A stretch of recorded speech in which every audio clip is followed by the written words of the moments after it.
يا احلى واجمل سلام سلندرات على كل محبي السيارات. جبت لكم النهارده ام جي ار اكس 5 موديل 2020، العربية اللي ظهرت في 2018 وتسببت في تغيير وجهة نظر مستخدمين السيارات عن نظرتهم في العربيات الصيني عامة. خلت البراند الصيني أو السيارة الصينية بيتبصلها من وجهة نظر تانية، من وجهة نظر ام جي، اللي خلت الناس تشوف السيارات الصينية سيارات اعتمادية كويسة متعددة الاستخدامات. خلت الناس تحب العربيات الصيني وتبطل تظلمها، لأن العربيات الصيني مظلومة شوية، مش بس في مصر، على مستوى العالم. في عربيات صيني دلوقتي ب800 ألف وب900 ألف وبمليون.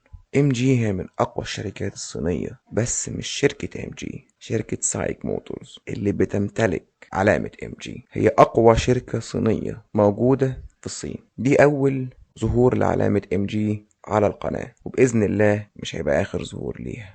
اللي تم تصويره لحد دلوقتي هي الام جي ار اكس 5 والزد اس، وبإذن الله قريب هنزل واصور لكم الاتش اس، وبدور على عربية ام جي 5 عشان برضه اصورها لكم، عشان ناوي بإذن الله اختم بالام جي 6. عشان لو كل دول عجبوكم تكتبوا لي في الكومنتات اعمل لكم قصة عن شركة ام جي اللي بدأت في 1924 كشركة عامة، ونجحت وفشلت واتباعت وراحت لسايك موتورز ورجعت بكل قوة، ونجحت في معظم الأسواق اللي دخلتها. ومن أصعب الأسواق اللي هي مرت عليها هو السوق الخليجي. السوق الخليجي لشركة ام جي نجحت فيه نجاح لن تتوقعه شركة سايك نفسها، ولكن هو نجاح ملموس متشاف، نجاح فعلا يحترم من شركة سايك اللي تعبوا واشتغلوا على براند ام جي واستغلوا العلامة صح. كان ممكن اي شركة يشتروا علامة شبه علامة ام جي، علامة عريقة انجليزية قوية، وما يستغلوش البراند صح. بس شركة سايك عرفت ازاي تستغل البراند صح، وعرفت تعلي منه وتقوي منه ويحقق نجاح غير متوقع. وهي فعليا من انظف العربيات الصيني اللي انا ركبتها، ومش ببالغ، هي فعلا عربية كويسة جدا. هتعرفوا ليه وازاي هي عربية نظيفة في الفيديو ده، عشان زي ما قلت لكم العربية ظهرت في 2018، وانا بقى جمعت لكم كل الاراء الايجابية والسلبية اللي اتقالت عن العربية في كل الريفيوهات اللي فاتت ومن الملاك والجروبات عن العربية لحد وقتنا هذا في 2022، ولخصتها لكم في كام جملة عشان لما تشوف الفيديو ده بإذن الله تطلع منه عارف كل حاجة عن الار اكس 5، وتبقى متأكد امتى تروح تشتريها وامتى ما تقربش منها. بإذن الله الفيديو يعجبكم، ويا رب أكون بفيدكم بقدر الإمكان. ولو الفيديو عجبكم ما تنسوش تشتركوا في القناة وتفعلوا زر الجرس عشان يوصل لكم الجديد أول بأول، والجديد إن شاء الله هيبقى دمار معاكم على طول. وأكيد طبعا ما تنسوش اللايك، ولو عندكم أي سؤال يخص العربيات أو أي طلب برضو يخص العربيات أكيد اكتبولي في الكومنتات، وأنا هرد على كل أسئلتكم طلباتكم بإذن الله على طول. كفاية بقى كده على المقدمة، دوسوا أحلى فرامل وتعالوا معايا عشان نعرف كل حاجة عن الار اكس 5. يلا بينا.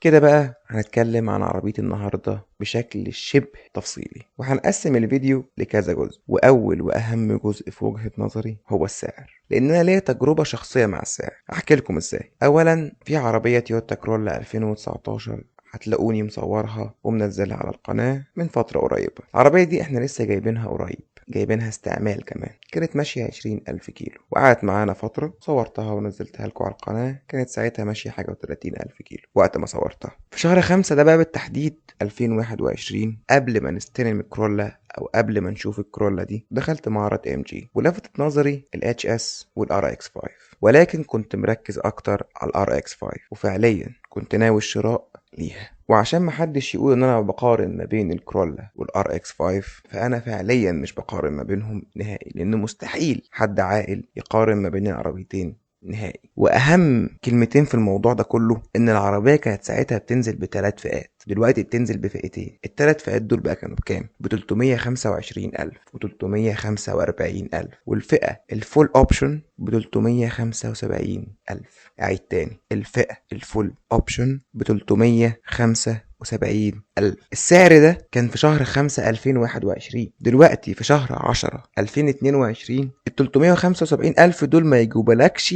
حالة معفنة من الام جي ار اكس 5 تكون 2018 طالع عينيها وبتطلع دخان اسود مش شكمان ورشه مرتين ومغيره سقف.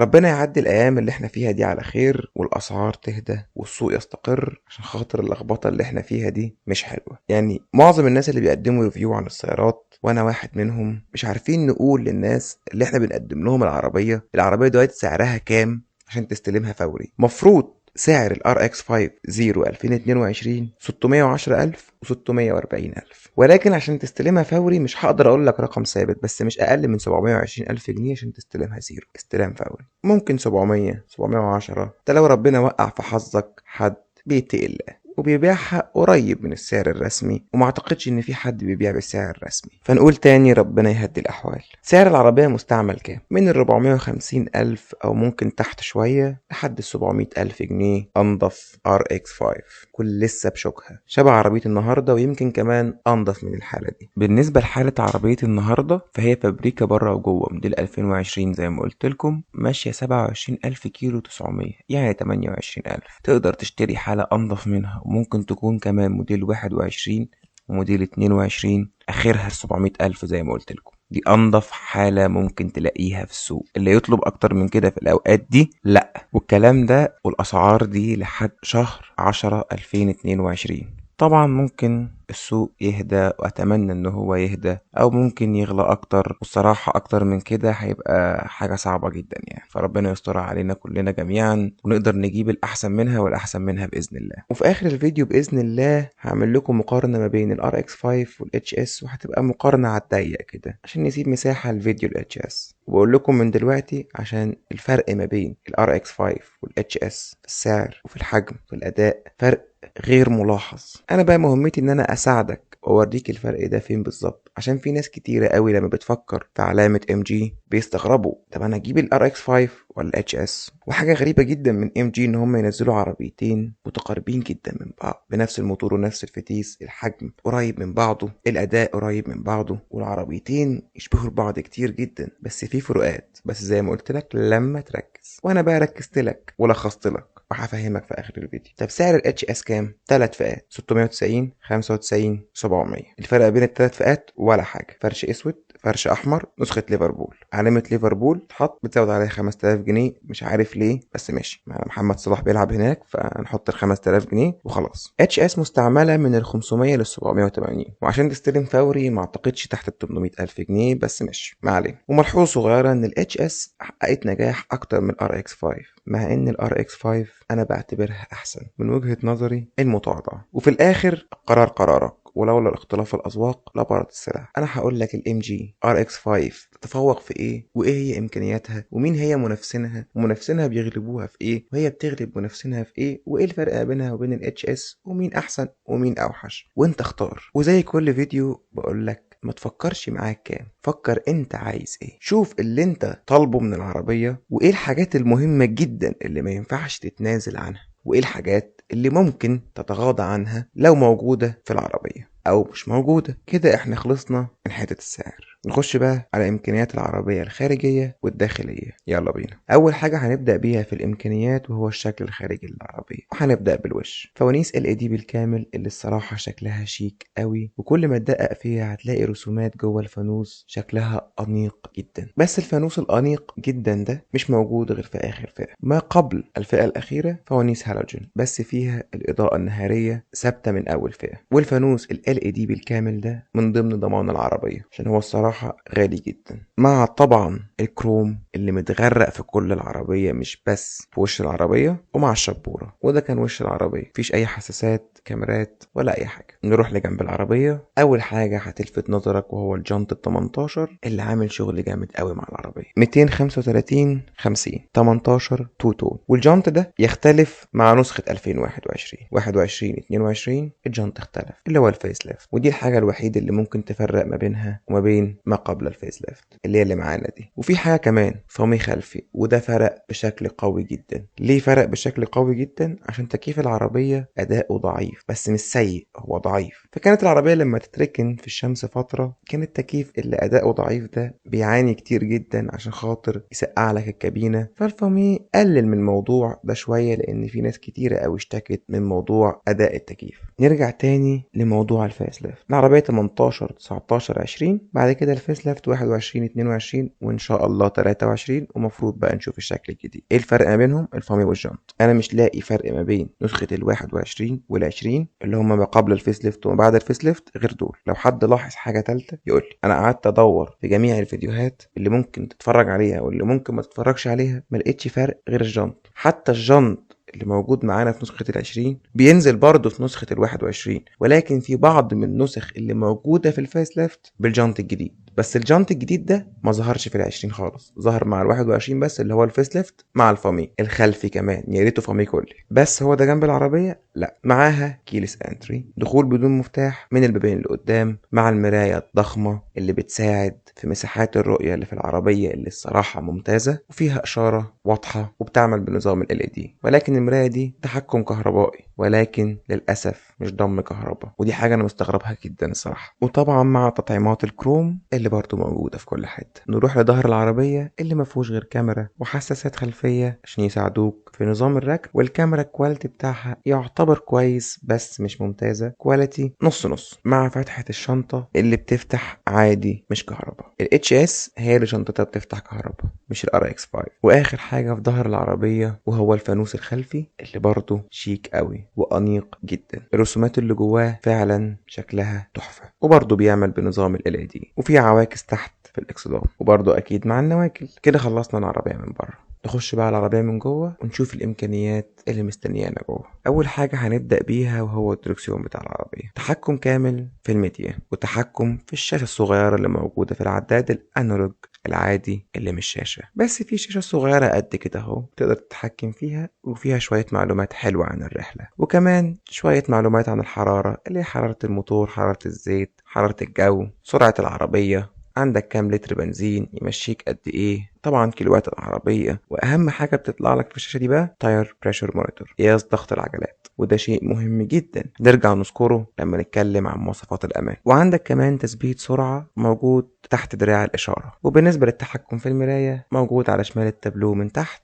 وتحت التحكم على طول هتلاقي الزرار بتاع تانك البنزين وزرار الشنطة على جنب كده. ننتقل بقى على الشاشة. شاشة 8 انش، مش الشاشة الواو، عشان بس محدش يتوقع من الشاشة دي انه يلاقي حاجات فيها كتير جدا، ولا فيها اي حاجة. هو بلوتوث وفيها ابل كار بلاي، وما اعتقدش ان الناس كلها معاها ابل، بس التحكم فيها سهل اذا كان بالدركسيون او تاتش. ما فيهاش انظمة كتير زي ما قلنا، ولكن تفي بالغرض. تكييف اوتوماتيك بس مش دول زون، مع فتحات التكييف الخلفيه، ومعاك كمان تحكم كهرباء كرسي السائق بس، كرسي الراكب الجانبي مش كهرباء، مع هاند بريك الكترونيك. والنظام الصوتي بتاع العربيه 6 سماعات. الصوت بتاع السماعات بصراحة محترم جدا. الألوان الداخلية للتابلو يا أسود يا بيج، ومنصحش حد يجيب البيج عشان بيتبهدل بسرعة إلا لو هو واثق إن هو شخص نظيف جدا. الإمكانيات اللي احنا اتكلمنا عنها دي في 2022 ما بقتش إمكانيات، بس الحاجة القوية جدا اللي موجودة في العربية ولسه أقدر أقول عليها بتنافس بشكل قوي بسبب الموضوع ده لحد 2022 هو الخامات. خامات العربية بالنسبة لسعرها فوق الممتازة. أي مكان ممكن يجي عليه إيدك فهو سوفت تاتش، ما عدا أماكن صغيرة جدا. في الباب من تحت،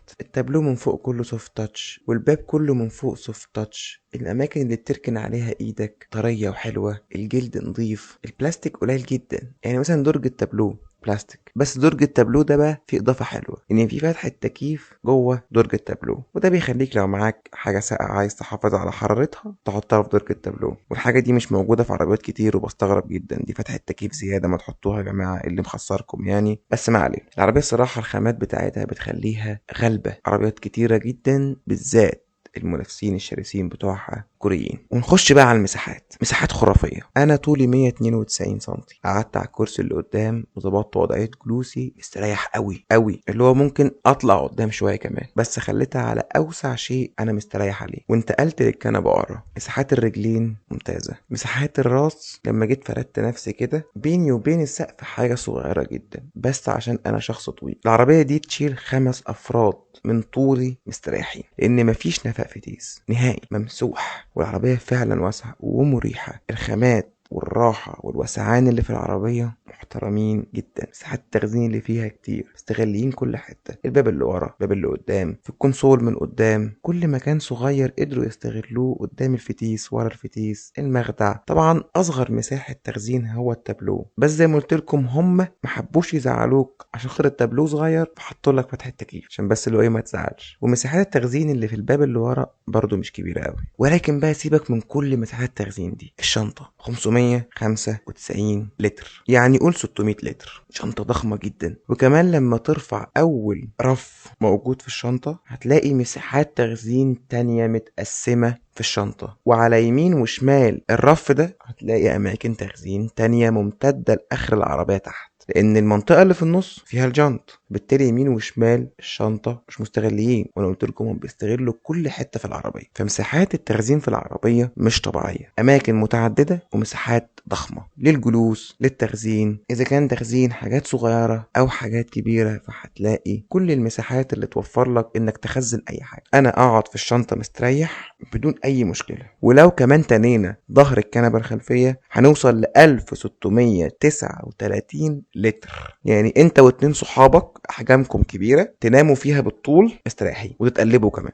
او ممكن تجيبوا طاوله وتقعدوا انتوا وصحابكم، يعني من الشنطه لحد الكرسيين اللي قدام 4 يقعدوا كده، وتجيبوا طاوله وترابيزه وتقعدوا، وفي 2 قاعدين قدام مهيصين ما عندهمش اي مشكله، هم بعيد عنكم. بتكلم من الشنطه لحد الكراسي كنت تقعدوا 5 6 7. فعليا المساحات مش عارف اوصفها لكم قد ايه واسعه، بس هي فعلا عربيه مساحاتها واسعه جدا. بدل اتكلمنا عن الخامات والامكانيات والمساحات، ناخد لمحه صغيره عن العزل. عزل العربيه يعتبر ممتاز، ولكن ممكن تديله 6 من 10، وده تقريبا معظم اراء الناس اللي اتكلموا عنها. قليل جدا اللي ادوا تقييم العربيه في العزل اكتر من كده، ولكن عزلها مش سيء، عزلها جيد وجيد جدا، ولكن ما يوصلش لدرجه الممتاز. وده اللي قصدي من موضوع ان هو مش قد كده. كده اتكلمنا عن معظم مواصفات العربيه، فاضل بقى مواصفات الامان والموتور القوي جدا مع الفتيس الجامد والعفشه اللي هتخليك تغير رايك 360 درجه. والنقطه اللي هنتكلم فيها دي بقى نقطه مهمه جدا ومن اهم الاجزاء في الفيديو، وهي انظمه الامان. اللي اهتمت شركه سايك ان انظمه الامان تكون موجوده في الفئات الاولى من العربيه، وتكون موجوده بشكل قوي. كل اللي هقوله اللي جاي ده موجود من اول فئه، مش عشان انت واخد اول فئه ما تاخدش انظمه امان، لا، تقريبا معظم أنظمة الأمان حاطينها من أول فئة: ABS, ABD, ESP, EPA, CBC, Auto Hold, Traction Control، نظام منع الانزلاق من المنحدرات، Tire Pressure Monitor اللي هو قياس ضغط العجلات، ونظام Immobilizer ضد السرقة اللي هو موجود في معظم العربيات حتى العربيات الرخيصة جدا، ومقاعد تثبيت ايزوفاكس اللي هي مقاعد تثبيت كراسي الأطفال يعني. واللي بعتبره من مواصفات الأمان الضمان اللي أول حاجة اتسببت في نجاح العربية دي 6 سنين أو 150 ألف كيلو، ضمان يخليك شايل عربية وانت مطمن. بعد كده بقى انت لما تجرب العربية هتحبها وهتعرف ان هي عربية محترمة او ما تحبهاش، وده اذواق، ولكن بيخليك تتشجع انك تشتري العربية، وده اهم نظام امان موجود في العربية، واللي تقريبا ساهم بنسبة كبيرة ان العربية تتباع بالكميات دي. نرجع تاني لبقية الانظمة. اخر حاجة الهاند بريك الالكتروني مع 4 ايرباج، ولكن بقى الايرباج دي الحاجة الوحيدة اللي مش موجودة من اول فئة، لان اول وتاني فئة 2 ايرباج بس، ولكن اخر فئة 4 ايرباج، وفي فئات بتنزل بره مصر 6 ايرباج اللي هي الخارجي. دي كده كانت انظمة الامان اللي الصراحة محترمة جدا جدا جدا، وبتغلب معظم المنافسين اللي في نفس سعرها وتقريبا نفس فئتها بتغلبهم وبفرق كبير قوي. بس سيبكم دلوقتي من منافسين العربية وهي بتغلبهم في ايه، دي خليها في الاخر بعد او قبل مقارنة الاتش اس. خلينا دلوقتي بقى نتكلم على اهم حاجة في العربية، وهو الموتور والفتيس والعفشة، اللي ممكن لما حد يسمعهم يغير رأيه 360 درجة، يا يتشبث بالعربية اكتر وتعجبه وتخش دماغه، يا اما يطلع الفكرة دي من دماغه. لان معلومات الموتور بالذات هو والفتيس، واللي اهم منهم بقى العفشة، يخلوا اي حد يغير رأيه يا اما بالايجاب يا بالسلب. يلا بينا نخش في الموضوع على طول. اول حاجة هنتكلم عنها وهو الموتور. 1500 سي سي توربو 4 سلندر، بيخرج 169 هورس باور و250 نيوتن. سرعة قصوى مثبتة إلكترونيا 190 كيلومتر بس في ستيك، يعني مفيش الكلام ده، لأن في ناس جابت 200 وال210 وال220 كمان كانت داخلة عليها. يعني موضوع التثبيت الإلكتروني ده فكك منه. الموتور الحلو ده بقى بيتسارع من 0 ل100 في قد إيه؟ في 9 ثواني و8 أجزاء. عربية فوق 1600 كيلو، وكمان في ناس جابت أقل من كده، يعني 9 ثواني و7 أجزاء، وده أقل تسارع شفته العربية. بس أنا قلت لكم برضو الرقم الرسمي. نخش بقى على الرقم الرسمي المهم جدا، الاستهلاك. استهلاك العربية كمعدل وسطي 6 لتر و8 من عشرة. في ناس جابت أقل من كده، بس قول 7 لتر. العربية اللي بتستهلك 7 لتر دي، أول ما تسمع الرقم هتقول معدل استهلاك تحفة، ولكن العربية دي مجنونة، بتتحول 360 درجة لما رجليك بتتغير. يعني فعليا لما في ناس تقولك استهلاك على حسب دوسة رجلك، دي كلمة مجازية، ولكن مع العربية دي مش كلمة مجازية خالص، لأن فعلا على حسب دوسة رجلك. دايس بالراحة جدا هتستهلك أقل من 6.5 لتر. إنما لو حبيت تجري وتاخد 169 هورس باور وتخرج 250 نيوتن كلهم، وتاخد عزم العربية القوي، وتفتح آخر حاجة في التوربو، العربية دي مش هتستهلك أقل من 12 لتر. العربية الموفرة في البنزين جدا، هتتحول لغول بنزين كأنك سايق عربية 8 سلندر. نروح نشوف المصنع قايل لنا نحط بنزين ايه، 95. ونصيحة ما تحطش 92 عشان خاطر انت كده بتدمر الموتور. ال 92 ما ينصحش للعربية دي نهائي. الموتور ده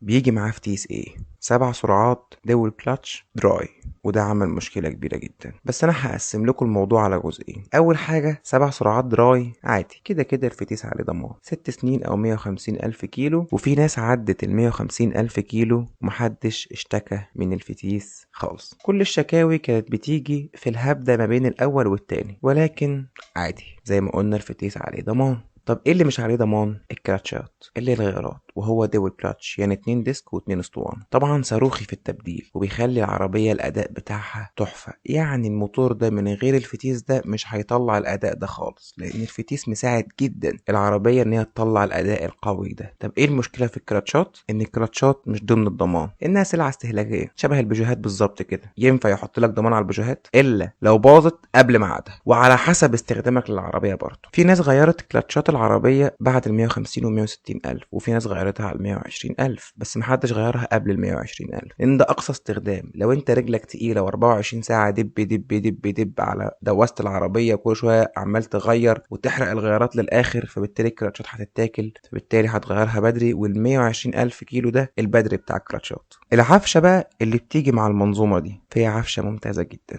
ودي من اهم نقط القوة اللي موجودة في العربية. العفشة الامامية ماكفيرسون، انما العفشة الخلفية مالتي لينك منفصل. والناس اللي تعرف المالتي لينك المنفصل يعرفوا ان هي غالية ومن الانظمة اللي مش رخيصة. عفشة العربية تميل الى النشفان، وناشفة بشكل غبي حبتين، بس قصاد النشفان ده انت واخد ثبات لعربية SUV لحد ال 140. العربية بتخش ملفات 160 و170 بشكل متزن جدا، بالذات مع الجنط 18 اللي محول تجربة العفشة بشكل صح. لو انت من النوع اللي ما عندكش مشكلة في العفشة الناشفة وبتحب الأداء والثبات، فانصحك بالعربية دي. إنما لو انت عايز راحة، فالعربية دي مش هتقدم لك راحة في العفشة خالص. هي مريحة كخامات وكجلود وككل حاجة، إنما العربية بتدبدب عمال على بطال. والعفشة فعلا بكل آراء الناس هي عفشة ناشفة جدا، بالذات زي ما قلت مع الجنط 18، بس بيديك ثبات. شوف انت بقى عايز ايه، عايز الثبات ولا عايز الراحة؟ كده انا قلت لكم كل حاجة تخص الموتور والعفشة والفتيس، وتقريبا انت كده عرفت كل حاجة عن ال RX5. ما فاضلش غير العيوب والمميزات بتاعة ال RX5، وطبعا المقارنة الصغيرة ما بينها وما بين منافسينها وما بين ال HS. نروح بقى على عيوب والمميزات عشان يبقى انت طالع من الفيديو ده مفيش حاجة ما تعرفهاش عن ال RX5،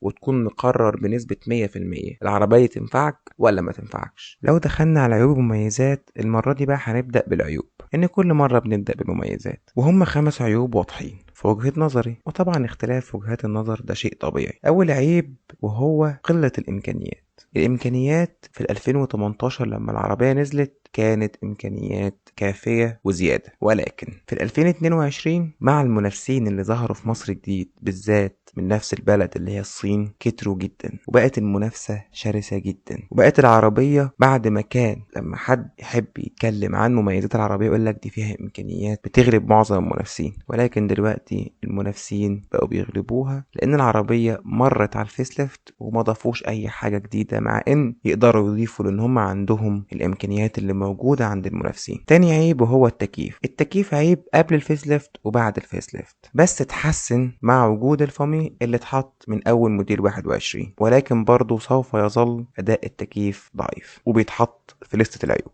تالت حاجة وهو السعر. سعر العربية بقى عالي جدا بسبب لخبطة السوق وبسبب ان العربية مطلوبة، فبالتالي سعرها عمال يعلى. رابع عيب وهو اللاج. كل اللي ركبوا العربية اجمعوا ان العربية عندها لاج، ولاج واضح جدا. واللي مش عارف يعني ايه لاج، اللاج ده يعني لما تيجي تدوس العربية بنزين وانت ماشي على اي سرعة تأخر شوية في الاستيعاب، والعربية عندها تأخير ملاحظ. في ناس وصفته بالثانية والثانيتين، وده رقم عالي جدا في اللاج، لأن في عربيات عندها لاج ولكن ضعيف فما ينفعش يتحط في العيوب، ولكن عشان خاطر العربية دي عندها لاج واضح بالتالي ده عيب. خامس عيب وده بقى ممكن تسمعه لأول مرة، ان العربيه صيني. لما تيجي تقول لحد انا رايح اشتري ام جي، يا عم دي عربيه صيني. فدايما في وجهه نظر الناس ان العربيه الصيني عربيه سيئه، واحب اقول للناس لا، العربيات الصيني دلوقتي ما بقتش عربيات سيئه، فحاولوا تلغوا فكره الصيني من دماغكم، لان ده عيب في مصر وعلى مستوى العالم، لان الصينيين بدايتهم ما كانتش حلوة قوي مع صناعة العربيات، ولكن مع الوقت اتطوروا وبقى الموضوع عيوبه اقل من الاول. خلصت العيوب نروح للمميزات. اول ميزة وهما 3 حاجات مجتمعين: امان بلس ضمان بلس وكيل. الامان وزي ما قلنا ان هما من اول فئة مهتمين بانظمة الامان، وانظمة امان الصراحة كتير جدا لحد 2022 وهي بتنافس. الضمان 6 سنين او 150 الف كيلو ومحدش عارف ينافسها في موضوع الضمان ده خالص. بالنسبة للوكيل، الوكيل هو منصور. الوكيل بيفرق جدا مع العربية، لانك لو حبيت تعمل صيانة العربية مش شرط تروح التوكيل اللي مثلا يبعد عنك مسافات طويلة. اماكن الصيانة متعددة وموجودة في اماكن كتير، حتى كمان ممكن تعمل الصيانات الصغيرة في فروع منصور بتاعة ام جي في حتت كتير قوي زي بنزينة، هتلاقي على الطريق فروع صغيرة للصيانات الصغيرة. تاني ميزة في العربية وهي المساحات. طبعا مش هتكلم تاني عن المساحات، ولكن دي ميزة وميزة قوية جدا. تالت ميزة وهي الخامات. خامات العربية بجد خامات محترمة جدا. رابع ميزة وهي الأداء. أداء العربية قوي جدا، وده من أهم نقط القوة اللي موجودة في العربية، إذا كان أداء فتيس أو ثبات أو موتور، فكل ده أداء محترم جدا. مساحات الرؤية. العربية من أحلى العربيات اللي ممكن تقول عليها ممتازة في مساحات الرؤية. الإزاز بتاعها كبير، المرايات بتاعتها كبيرة، الرؤية فيها واضحة جدا، والعربية تحسسك بالوسعان أكتر ما هي واسعة بسبب السقف البانوراما اللي من أكبر فتحات السقف البانوراما اللي موجودة في عربيات SUV من الحجم ده. سادس حاجة إعادة سعر البيع وتوفر قطع الغيار. العربية مصروفها مش عالي وتقدر تبيعها بكل سهولة لأنها محبوبة ومطلوبة في السوق، ودي من أهم الحاجات اللي المفروض تكون متواجدة في العربية بتاعتك. ودي كانت المميزات. في بقى 3 نقط يعتبروا ميزة وعيب في نفس الوقت: الاستهلاك وهو ميزة وعيب زي ما شرحت لكم من شوية، ونشفان العفشة ميزة وعيب زي برضو ما شرحت لكم من شوية. الفتيس وهو برضو ميزة وعيب، ميزة بسبب الأداء وعيب بسبب صيانته الغالية اللي هو الكلاتشات بتاعته لما تيجي تغيرها. كده خلصنا العيوب والمميزات والمشترك ما بين العيوب والمميزات كمان. نروح بقى نشوف ايه اللي مميز ال RX5 ويخليك تروح لها قصاد المنافسين اللي هم كتير. طب مين اصلا منافسين العربية؟ هيونداي توسان اللي كانت بتنزل قبل الشكل الموجود، ونفس الكلام كيا سبورتياج اللي قبل الأخيرة. والمنافسين اللي من نفس البلد وهم شيري معظم موديلات التيجو اذا كانت تيجو 3 او تيجو 7 وعربيات جوتار وهافال، وبتنافس العربية بشكل قوي. الام جي بتغلب كل المنافسين من حيث الامكانيات والصيانة، الاداء، الثبات، الخامات والتصارع. وبالنسبة للوسع فبتغلب معظم منافسينها، والضمان ده بقى محدش بيقرب من عند الام جي نهائي. بالنسبة للسعر، العربيات الصيني فهي اغلى منهم او اغلى من معظمهم. بالنسبة للتوسان وسبورتاج فهي أرخص منه، وطبعا تفوق عليهم في معظم الحاجات. الحاجة الوحيدة اللي بتخلي التوسان والسبورتاج يغلبوا الار اكس 5 وهي الاعتمادية. اعتمادية العربيتين دول بالذات، وهم أصلا نفس الموتور والفتيس ونفس الشركة، لأن هيونداي وكيا شركة واحدة، عندهم اعتمادية عالية جدا ونسبة أعطال قليلة جدا، وطبعا إعادة سعر بيع أقوى، مطلوبة أكتر، توفر قطع غيار أحسن. كده ملخص مين أحسن.